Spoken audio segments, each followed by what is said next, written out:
नमस्कार प्रेक्षकांनो, मालिकेच्या पुढील काही भागांमध्ये आपल्याला खूपच जबरदस्त असा ट्विस्ट पाहायला मिळणार आहे. कारण सावली आणि सारंग यांच्यामध्ये वाद झालेला असतो. सावलीला सारंग म्हणत असतो, तू पण त्या अस्मीसारखं करायला लागलेली आहे, कारण अस्मी जशी जलस होते तशी तूही जलस व्हायला लागलेली आहे असं म्हणत सारंग सावलीला ओरडलेला असतो. जा तू बाहेर असं सांगितलेलं असतं. आणि सावली मात्र आता तसं म्हणता क्षणी घरातून बाहेर पडलेली असते आणि मग ती रस्त्याने जात असते.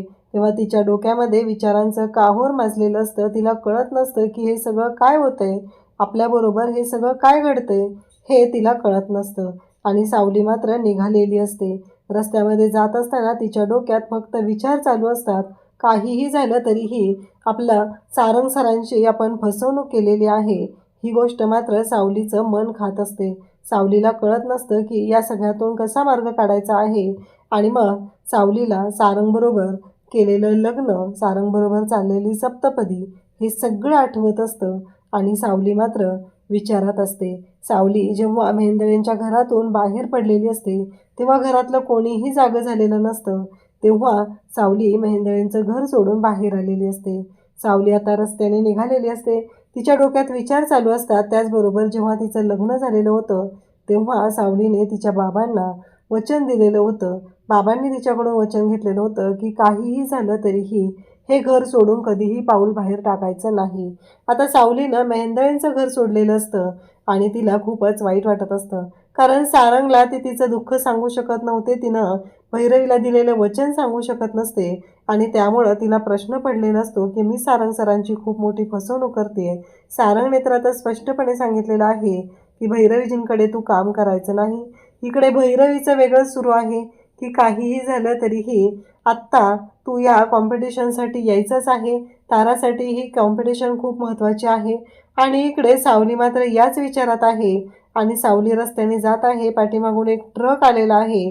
तो ड्रायव्हर हॉर्न वाजवत आहे, पण सावलीच्या कानावरती मात्र तो हॉर्न पडत नाही.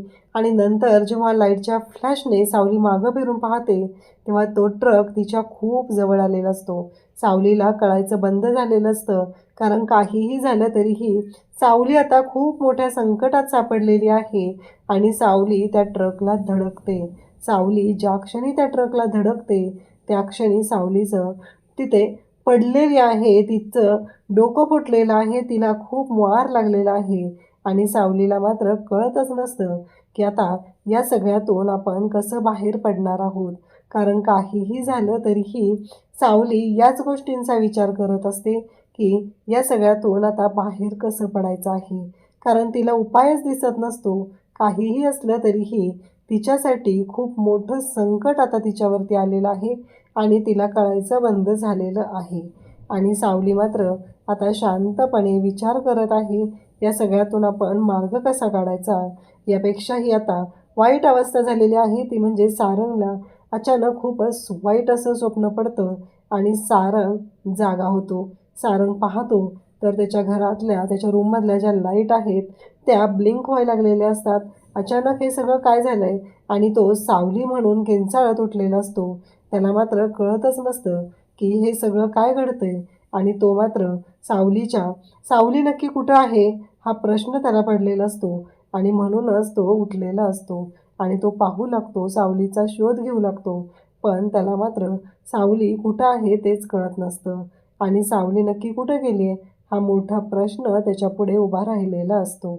आणि सारंग मात्र सावलीचा शोध घेऊ लागलेला आहे. आता सावली नक्की कुठं गेली हा मोठा प्रश्न आहे. हे जरी मान्य असलं तरीही सावलीला सारंग कसा शोधेल, सावलीच्या बाबतीत आता काय घडलेलं असेल हे आपल्याला पुढे पाहायला मिळणार आहे. अशाच अपडेटसाठी चॅनलला सबस्क्राईब करा. थँक्यू.